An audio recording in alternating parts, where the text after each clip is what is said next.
শুভ সকাল বন্ধুরা, কেমন আছো? আশা করি ভালো আছো, আমিও ভালো আছি। চলো বাইরে দেখো, প্রচুর প্রচুর হাওয়া, প্রচুর ঠান্ডা। তোমাদের ওইখানে কার কেমন ঠান্ডা পড়েছে বলো? কেমন হাওয়া দিচ্ছে বাইরেটা, কেমন ঠান্ডা পড়েছে। আমার এই দিকটা তো রোদই পড়ে না, দেখো একদম পুরো একদম রোদ নেই।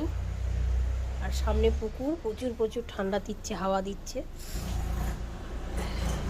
ঘর থেকে মনে হচ্ছে বেরোবে না, এমন ঠান্ডা। চলো তোমাদের বাগানটা আমি দেখাই, কত রোদ আমাদের বাগানে, কত রোদ।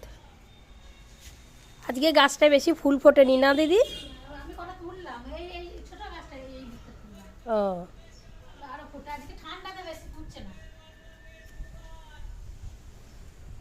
প্রচণ্ড হাওয়া, আর হাওয়ার জন্যই প্রচুর ঠান্ডা ঠান্ডা করছে গো, ঘর থেকে বেরোতে ইচ্ছে করছে না। তো একে তো ঠান্ডা জড়সড় হয়ে যাচ্ছে, তার ভিতরে যদি হাওয়া দেয় তাহলে কি করে কাজ করি বলো তো? আর্ধেক কাজ হয়ে গেছে, এখনও আর্ধেক বাকি আছে। বৃহস্পতিবার চান করে পুজো আজাও আছে, তাই না? পুকুর, আর এই পুকুরের হাওয়াটা, আর শীতের দিন, বুঝতে পারছো কেমন হাওয়া। বাবু সোনা উঠলি? হাওয়া করছে, হাওয়া দিচ্ছে, ঠান্ডা। যা গায়ে সোয়েটার নাও। মহাশয় এতক্ষণে উঠলেন আমার ছেলে, দেখো এখনো বিছানা তোলা হয়নি, এত ঠান্ডা উঠতে চাইছে না। কথা বলতে ঠান্ডাকালটা আমার একদমই পছন্দ না, আমার গরমটাই পছন্দ, গরমকালটাই পছন্দ, ঠান্ডাটা একদম পছন্দ না। ঠান্ডাকালে কাজ করতেও বিরক্ত, ঘুম দিয়ে উঠতেও বিরক্ত, সব কিছু করতেই বিরক্ত। ওই জন্য ঠান্ডাটা একদমই পছন্দ না। আমি চাই তাড়াতাড়ি তাড়াতাড়ি গরম পড়ে যাক, তখন খুব আনন্দ হবে।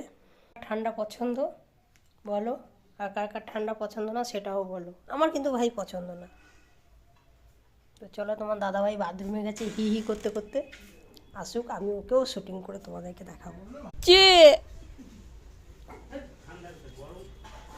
বডিটা দেখাচ্ছে, দেখো ঠান্ডা করছে না? দেখো কি সুন্দর ফুল ফুটেছে, তবে আগে প্রচুর ফুটতো ফুল বলো, এখন কমে গেছে। দেখো ব্রাশ করছে, দেখো পেঁচু করে দাঁড়িয়ে গেলে হবে, সামনাসামনি দাঁড়াও।